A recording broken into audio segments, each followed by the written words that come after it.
नमस्कार दोस्तों, हमारे YouTube channel smart prep with me में एक बार फिर से आपका स्वागत है। मेरा नाम विनायक त्रिपाठी है। दोस्तों, इस वीडियो की हम सीरीज़ में बात कर रहे हैं संसद के बारे में। संसद के बारे में बताने से पहले हम आपको बता दें कि हम इससे पहले भी राष्ट्रपति के बारे में, प्रधानमंत्री के बारे में, इन सब बारे में, मंत्रिपरिषद के बारे में, मंत्रिपरिषद और मंत्रिमंडल में क्या अंतर होता है, इन पर वीडियोज़ अपलोड कर चुके हैं पहले ही। तो आप उन वीडियोज़ को भी जाकर चेक कर सकते हैं, प्लेलिस्ट को चेक कर सकते हैं, वहाँ से आपको बहुत ज़्यादा लाभ होगा। आप उन वीडियोज़ को देखे रहेंगे तो आपको ये वीडियो बहुत अच्छी तरीके से समझ में आएगा संसद कैसे काम करती है। तो जो इसकी टर्मिनोलॉजीज़ हैं, जो मुख्य शब्द हैं, वो आपको जानना बहुत ज़रूरी है। आप वहाँ जाके उन शब्दों को जान सकते हैं। फिलहाल हम बढ़ते हैं अपने आज के टॉपिक में। दोस्तों, आज के टॉपिक में हम देखेंगे कि हम संसद में बात कर रहे हैं। हम भाग 1 अपलोड कर चुके हैं, आज भाग 2 अपलोड करने वाले हैं। थोड़ा हम आपको इंट्रो देना चाहते हैं जो हम पहले पढ़ा चुके हैं। दोस्तों, पहले पढ़ाए हुए भाग में यहाँ आप देख सकते हैं कि ये वाला जो पूरा पार्ट है, इस पर हम चर्चा करने वाले हैं अभी अपने 2-3 वीडियोस में। तो अभी हम संसद का एक पार्ट बना दिए हैं। अगले पार्ट में हम राज्यसभा के बारे में चर्चा करने वाले हैं डिटेल से। इस पार्ट में हम राज्यसभा के बारे में डिटेल में चर्चा करेंगे। तो आप इस वीडियो को बिना स्किप किए हुए लास्ट तक देखें। बहुत आराम आराम समझेंगे, सारी चीज़ों को डिटेल में समझेंगे। पूरे जो हम चला रहे हैं सीरीज़, आप इस सीरीज़ के सारे वीडियोस हमारे साथ बने रहिए। हम बहुत जल्दी ही अपलोड करेंगे। हम जो गैप दे रहे हैं, एक दिन में एक वीडियो या फिर एक दिन में 2 वीडियोस, तो आपकी सहूलियत के हिसाब से दे रहे हैं कि आप कहीं पैनिक ना हो जाएं या फिर आपके पास टाइम की कमी हो तब आप इसको यूज़ ना कर पाएँ। क्योंकि अगर आपको एक भी लेक्चर छूट गया तो फिर आगे के लेक्चर समझ में नहीं आए, क्योंकि ये पूरी सीरीज़ चल रही है। तो आइए हम आज के अपने टॉपिक में आगे बढ़ते हैं। सीधे हम पहुँचते हैं राज्यसभा में। राज्यसभा के बारे में जानेंगे क्या कैसे है, सारी जानकारी को उसको हम समझेंगे, पूरी तरह से डिटेल में समझेंगे। इसके पहले हम वीडियो बना चुके हैं दोस्तों। यहाँ समझने से पहले हम देखेंगे राज्यसभा। अब राज्यसभा में देखिए दोस्तों, सबसे पहले तो इसका नाम उच्च सदन कहते हैं इसको हमारे देश में। अब कई बार हमारे दोस्तों को या फिर जो स्टूडेंट्स हैं, प्रतियोगी परीक्षा की तैयारी कर रहे हैं, उनको उच्च सदन और निम्न सदन में बहुत कन्फ्यूजन हो जाता है। सबको लगता है कि लोकसभा उच्च सदन है क्योंकि उसकी संख्या भी ज़्यादा है और चुनाव प्रचार प्रसार का जोर भी ज़्यादा रहता है। हमारे सामने भी उसमें चीज़ें ज़्यादा रहती हैं, क्योंकि जो लोकसभा के सांसद बनते हैं वो तो हमारे एरिया से बनते हैं। अब राज्यसभा के सांसद कहाँ से बनते हैं, कैसे बनते हैं, किसी को मालूम ही नहीं रहता। बस मुझे तो लगता है कि 99% लोगों को बस ये पता है कि हाँ, हमारे देश में राज्यसभा है। अब राज्यसभा के सदस्य कैसे चुने जाते हैं, कहाँ से चुने जाते हैं, धरती पर रहते हैं, कहीं से और से आते हैं, ये सब मुझे नहीं लगता कि लोगों को मालूम होगा। क्योंकि लोकसभा का जो चुनाव होता है, सांसद बनते हैं, वो तो हमारे गली गली, घर घर, हमारे दरवाजे दरवाजे जाके वोट मांगते हैं और अपनी योजनाएं और प्रस्तावों के बारे में बताते हैं। लेकिन राज्यसभा के सांसदों का कोई चर्चा ही नहीं होती है। कहाँ से उठा के कहाँ रख दिए जाते हैं। इस प्रदेश के सांसद उस प्रदेश में राज्यसभा सांसद बन रहे हैं, उस प्रदेश के आदमी तीसरे प्रदेश में राज्यसभा सांसद बन रहे हैं। तो बहुत ये अजीब स्ट्रक्चर है। अभी इसको हम आगे डिटेल में समझेंगे। दोस्तों, राज्यसभा के समझने के बारे में हम आपको एक लाइन फिर से क्लियर बता देते हैं कि राज्यसभा को उच्च सदन कहते हैं, लोकसभा को निम्न सदन कहते हैं। ये लाइन आपको एकदम दिमाग में रख के चलनी है, बिल्कुल इसमें कंफ्यूज नहीं होना है। ये उम्मीद करते हैं आप इस चीज़ को समझ गए होंगे। नोट कर लीजिए इसको कहीं पर। आगे बढ़ते हैं दोस्तों। राज्यसभा की जो संरचना है उसको अनुच्छेद 80 में, आर्टिकल 80 में दिया गया है, बताया गया है। दरअसल ये जो 79, 80, 81 आर्टिकल हैं, ये संसद, राज्यसभा और लोकसभा से संबंधित हैं।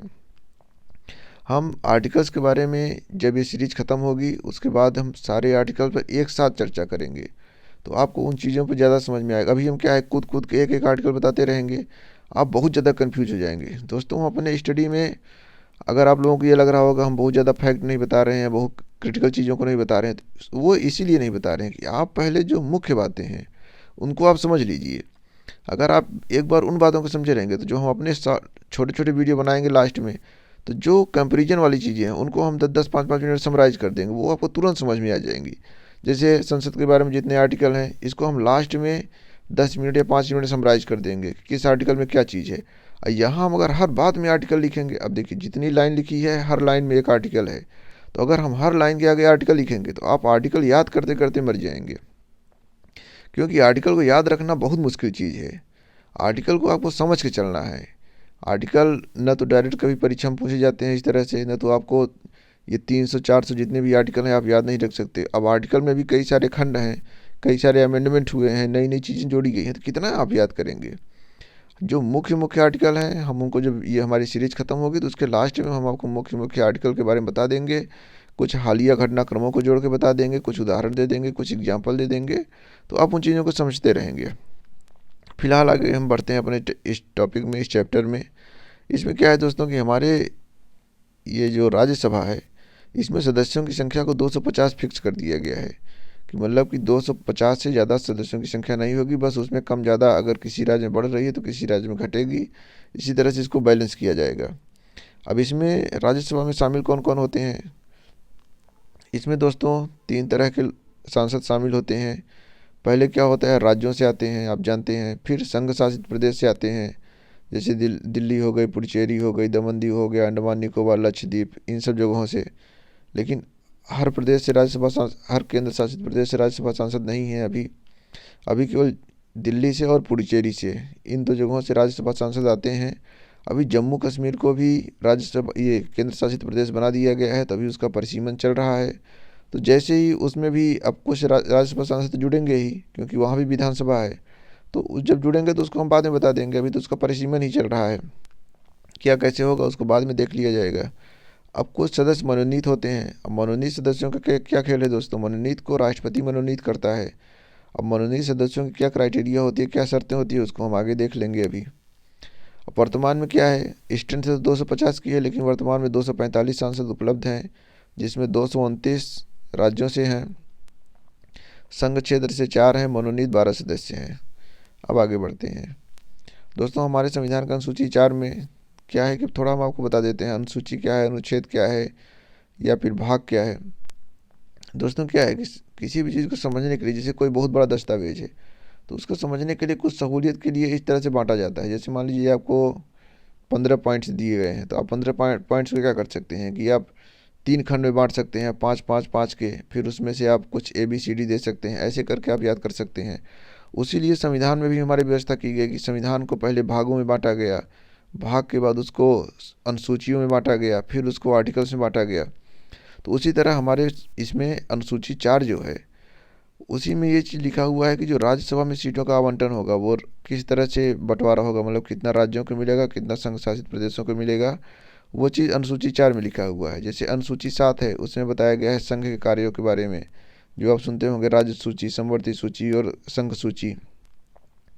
9वीं अनुसूची के बारे में आप जानते होंगे, 10वीं अनुसूची। 9वीं अनुसूची जो जमीन जगह के लेन देन से है, जिसको ये कहा गया कि न्यायालय में नहीं बहुत विवादित रही है, इसके बारे में अलग से वीडियो बनाएंगे हम। फिलहाल आप अनुसूची के बारे में समझते रहिए, इन सब में हम वीडियो बनाएंगे, लेकिन अभी आपको हम मुख्य मुख्य बातें बता रहे हैं, इसलिए इन छोटी छोटी उसमें जा नहीं रहे हैं। आप बस इन चीज़ों को जान कर रखिए, आपको इंटरेस्ट बना रहेगा, तो जैसे ही हम वीडियो अपलोड करेंगे तो वहाँ आपको बहुत डिटेल में समझा देंगे, बहुत जल्दी समझा देंगे। फिलहाल हम आगे बढ़ते हैं। अब दोस्तों क्या है कि हम इन चीज़ों को थोड़ा समझते हैं कैसे क्या होता है। अब जो राज्यसभा में राज्यों का प्रतिनिधि होता है, कि कैसे चुनाव होता है, कैसे चुने जाते हैं, कितना मत मिलना चाहिए या फिर कितना उनका भाग होता है, इन सब के बारे में हम डिटेल में समझेंगे। अब दोस्तों क्या है कि जो राज्यसभा के सांसद होते हैं, सबसे पहली बात उनका निर्वाचन कौन करता है। निर्वाचन में विधानसभा के जो निर्वाचित सदस्य हैं वही उनका निर्वाचन करते हैं। किस तरह से निर्वाचन किया जाता है, आनुपातिक प्रतिनिधित्व प्रणाली और एकल संक्रमणीय मत। जब हम राष्ट्रपति पढ़ा रहे थे तो वहाँ भी हम आपको थोड़ा सा बताए थे क्या है ये चीज़। एक हम वीडियो बनाएंगे जिसमें हम ये चुनाव कितने तरीके से होते हैं, जैसे कि अभी ये अनुपातिक प्रतिनिधित्व प्रणाली है, एकल संक्रमणीय मत है, फिर इसी में एक मत सूची होती है, प्रादेशिक निर्वाचन प्रणाली होती है। तो इसके भी कई टाइप और सब टाइप हैं, तो उसको हम एक अलग वीडियो में समराइज करेंगे। फिलहाल आप यहाँ इतना समझ के चलिए कि जो आनुपातिक प्रतिनिधित्व है, इसका मतलब ये होता है कि जो जितने भी क्षेत्र हैं, जितने भी वर्ग हैं, सबको अपने अपने अनुपात में बराबर एक तरह से प्रतिनिधित्व मिले। ऐसा नहीं है कि जहाँ जनसंख्या कम है या फिर जो राज्य कम है, छोटे हैं, उनको कम प्रतिनिधित्व दिया जाए, उनकी या फिर जनसंख्या को प्रतिनिधित्व मिला ही ना, पहुँच ही ना पाए उस क्राइटेरिया तक। तो ऐसा नहीं है, इसीलिए इसको अपनाया गया है। एकल संक्रमणीय मत क्या है कि जैसे मान लीजिए कि मत उनके ख़राब नहीं जाते हैं, कि एक मतलब कि ऐसा नहीं होता है कि आदमी जिसको मत दिया जो जीत गया उसका मत तो काम आ गया, बाकी लोगों का मत काम में ही नहीं आया।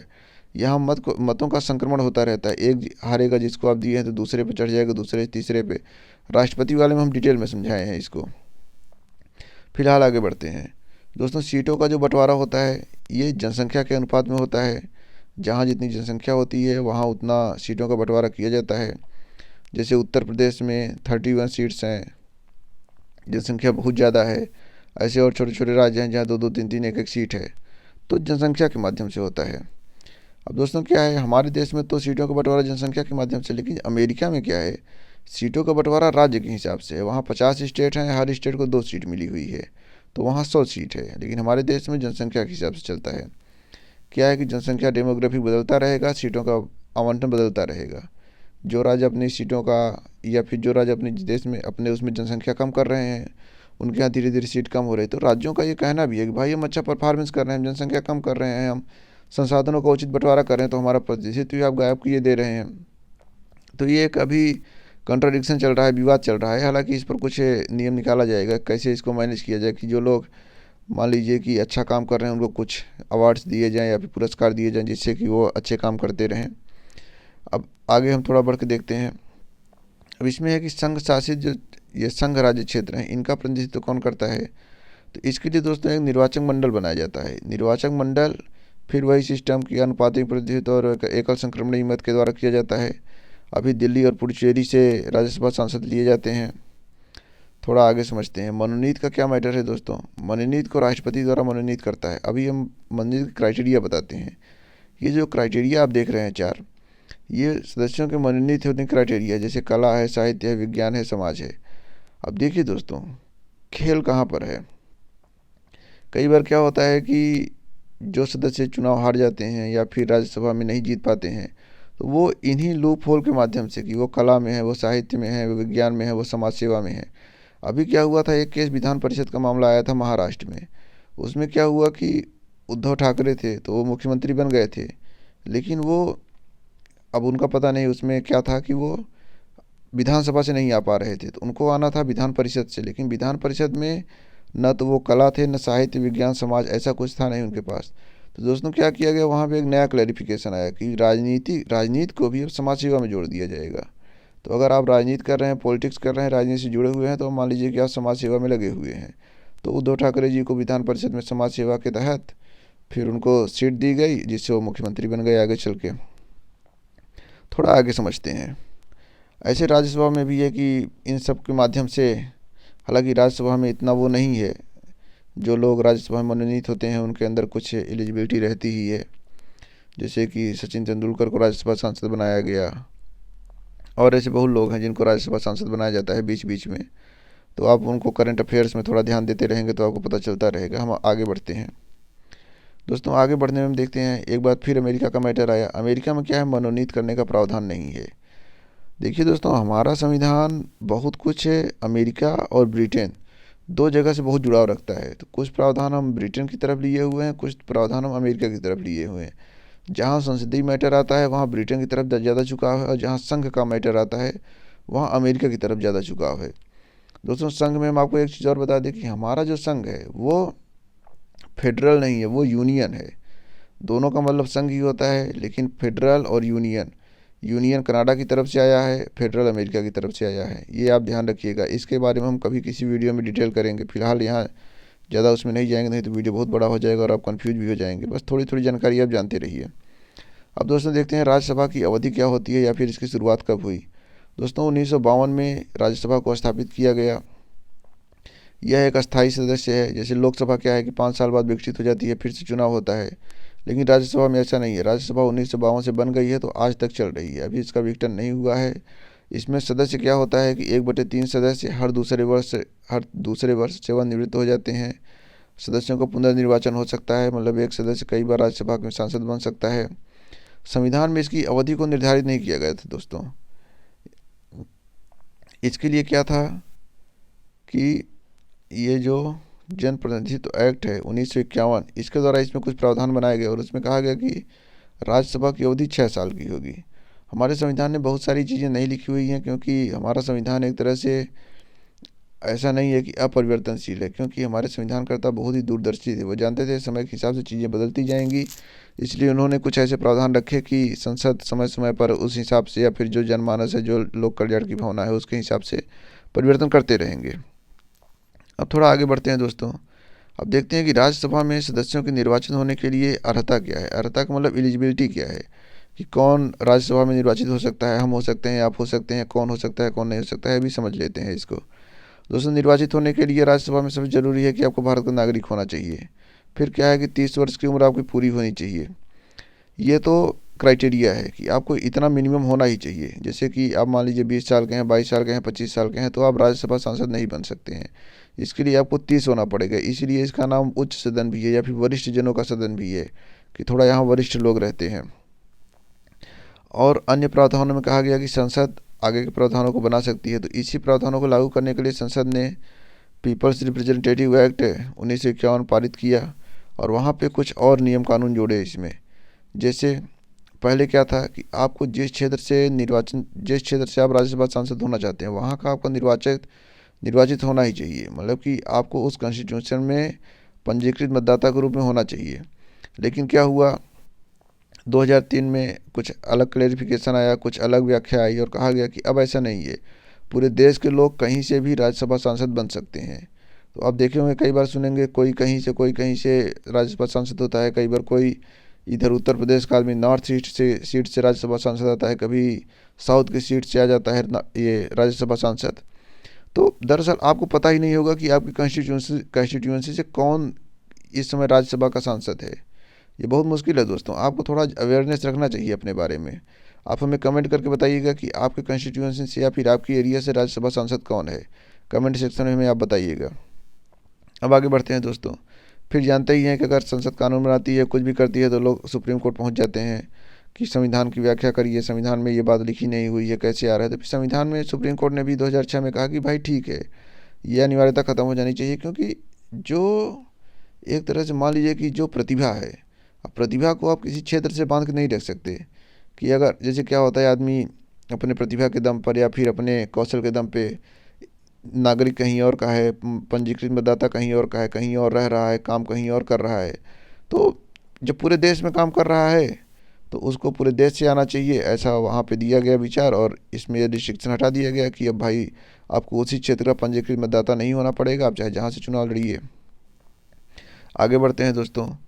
आरक्षित सीट का क्या मैटर है कि यहाँ पर SC ST के चुनाव के लिए ST ST ही चुनाव लड़ सकते हैं जिनके लिए आरक्षित है। लेकिन एक बात और आप एकदम एक लाइन में समझ लीजिए कि आरक्षित सीटों पर तो ये लड़ ही सकते हैं, लेकिन ये जनरल सीटों पर भी चुनाव लड़ सकते हैं। मतलब इनके आरक्षित वाले में तो जनरल नहीं लड़ सकते, लेकिन इनके जो जनरल है उसमें आरक्षित वाले लड़ सकते हैं। ये आप समझ के रखिएगा। अब समझते हैं निर्भरता क्या है। मतलब कि कौन से काम ऐसे हो जाएंगे या कुछ ऐसा मैटर हो जाएगा कि सदस्यों की सदस्यता को ख़त्म कर दिया जाएगा। तो उसके लिए है कि लाभ का पद। अब दोस्तों, लाभ के पद की बात संविधान में कहीं नहीं की गई कि लाभ का पद क्या होगा, कैसे होगा, किसको शामिल किया, किसको नहीं शामिल किया, संसद पे छोड़ दिया गया। तो संसद समय समय पर कानून बनाती है और कुछ पदों को लाभ के पद में डालती है, कुछ पदों को लाभ के पद में नहीं डालती है। अब देखिए यहाँ कितनी बड़ी बात है कि जैसे मान लीजिए कि आप टीचर हैं, अगर संसद किसी दिन कानून बना दे कि टीचर का पद आज से लाभ का पद नहीं है, भले आपको पैसा मिल रहा है, सब कुछ मिल रहा है, तो फिर वो लाभ का पद नहीं रहेगा। संसद बनाती है। विकृत चित्त मतलब कि पागल टाइप का आदमी नहीं होना चाहिए। लेकिन ऐसा नहीं है कि सब लोग कहने लगें पागल हो गए हैं, पागल हो गए हैं तो पागल हो जाएं। बाकायदा इसको न्यायालय प्रमाणित करेगा कि हाँ कोई आदमी पागल है, मानसिक रूप से विकृत है कि नहीं है। दिवालिया नहीं होना चाहिए। नागरिकता का क्या मैटर है दोस्तों। अगर मान लीजिए कोई नागरिक किसी दूसरे देश की नागरिकता ले लेता है, क्योंकि हमारे देश में सिंगल सिटीजनशिप का प्रावधान है कि हमारे देश में केवल एक ही नागरिकता रहेगी। अगर किसी आदमी ने दूसरे देश की नागरिकता ले लिया या फिर कुछ ऐसा काम कर दिया कि हमारे देश में उसकी नागरिकता छीन ली गई, तो वो फिर इन पदों के लिए निर्भर हो जाता है। मतलब कि यहाँ पे राज्यसभा सांसद नहीं बन सकता है। और कुछ प्रावधान दिए गए कि विधि द्वारा। अब विधि वाले प्रावधान में क्या है समझते हैं। वही वाला एक्ट, पीपल रिप्रेजेंटेटिव एक्ट 1951, उसमें क्या कहा गया कि भ्रष्ट अगर आपका आचरण होगा तो आप राज्यसभा सांसद नहीं बन सकते हैं। 2 वर्ष से ज़्यादा सजा हो गई तब भी हम नहीं बन सकते हैं। अब दोस्तों, ये 2 वर्ष की जो सज़ा वाला मैटर है ये बहुत टेक्निकल है, इसमें बहुत सारी बातें लिखी हुई हैं। तो इसको हम किसी वीडियो में बताएंगे। दरअसल हम एक चुनाव की जब वीडियो बनाएंगे तो वहाँ आपको सारी चीज़ों को ध्यान से समझाएंगे, मतलब अच्छे से समझाएंगे कि कैसे कोई चुनाव लड़ता है तो कैसे उसकी सदस्यता समाप्त हो जाती है, कौन सदस्यता समाप्त करता है, या फिर चुनाव में आचार संहिता क्या होती है, कोड ऑफ कंडक्ट क्या होता है। इन सब बातों को हम किसी वीडियो में अच्छे से समझाएंगे। अब यहाँ इसको नहीं बताएंगे, यहाँ सिर्फ आपको राज्यसभा की संरचना के बारे में बताएंगे कि आप संरचना को ठीक से समझ जाएँ। अब दोस्तों आगे बढ़ते हैं। आगे बढ़ने में देखेंगे थोड़ी और टेक्निकल जानकारी के बारे में बढ़ते हैं, राज्यसभा में क्या कैसे होता है। देखिए दोस्तों, यहाँ पर क्या होता है कि जो निर्वाचन का मैटर है, जैसे कि ये तो हम बता दिए आपको 2 वर्ष से ज़्यादा सज़ा होगी। फिर चुनावी खर्चे का ब्यौरा देने में हिला हवाली करते हैं कि खर्चा बहुत ज़्यादा करते हैं, दिखाते बहुत कम है, चोरी छिपे बढ़ाते हैं इधर उधर, तब भी सदस्यता जा सकती है। लेकिन अंतिम फैसला क्या होगा, राष्ट्रपति करेगा। राष्ट्रपति मनमानी फैसला नहीं करेगा, पहले ही आपको बता चुके हैं। निर्वाचन आयोग की सलाह से ही राष्ट्रपति इस तरह के फैसले करेगा कि किसकी सदस्यता जा सकती है, किसकी सदस्यता नहीं जा सकती है। अब दोस्तों एक और इसमें इम्पॉर्टेंट फैक्ट है कि जो दल बदल एक कानून बना, उसमें 10वीं अनुसूची जोड़ी गई हमारे संविधान में, उसमें भी कुछ प्रावधान किए गए। अब उसमें क्या था कि कुछ लोग जैसे स्वेच्छा से अपना छोड़ दें पद कि भाई हम नहीं रहेंगे, मतलब अपनी सदस्यता को ख़त्म करते हैं, या फिर जिस दल के वो सदस्य हैं उस दल की वो सदस्यता को एक तरह से उसके जो व्हिप जारी करते हैं या फिर उसके बातों को मानने से इनकार कर देते हैं। पार्टी किसी और को इलेक्ट कर रही है, कहीं और मत दे रही है, वो कहीं और मत दे रहे हैं,